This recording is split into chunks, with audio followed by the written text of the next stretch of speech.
Kwa majina naitwa Selina Mkaro. Namshukuru sana Mwenyezi Mungu kwa ajili ya siku hii ya leo. Ni siku ya furaha kwangu.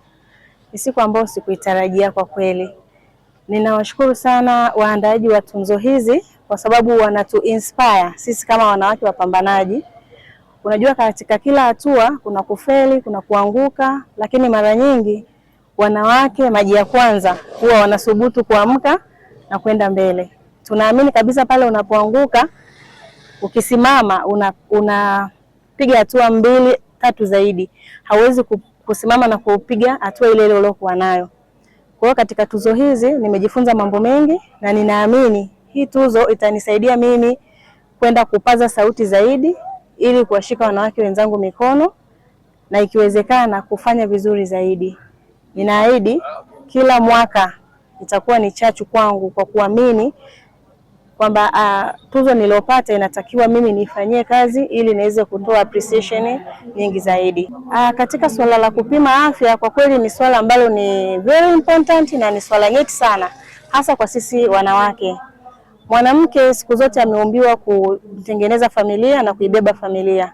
Usisubiri mpaka utakapougua kwa sababu wakati mwingine ukiugua inaweza kukulazimu kuchukua matibabu ambayo itakuwa ni makubwa zaidi, lakini utakapokuwa unapima afya ukajijua afya yako ni imekaaje mapema ukaanza kutumia dozi kidogo inaweza kutusaidia hata kupunguza matibabu na gharama zile za matibabu.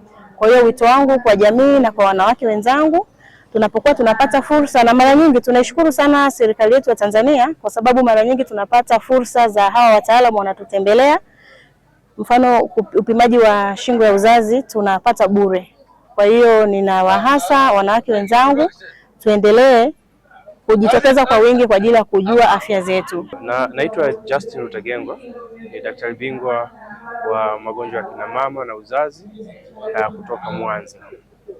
Nimekuja hapa kushiriki kwenye gala hii pamoja na kusapoti wenzangu ambao wanashughulika na kuhakikisha kwamba wamama au wanawake wanapata huduma safi ya uzazi ya kujifungua.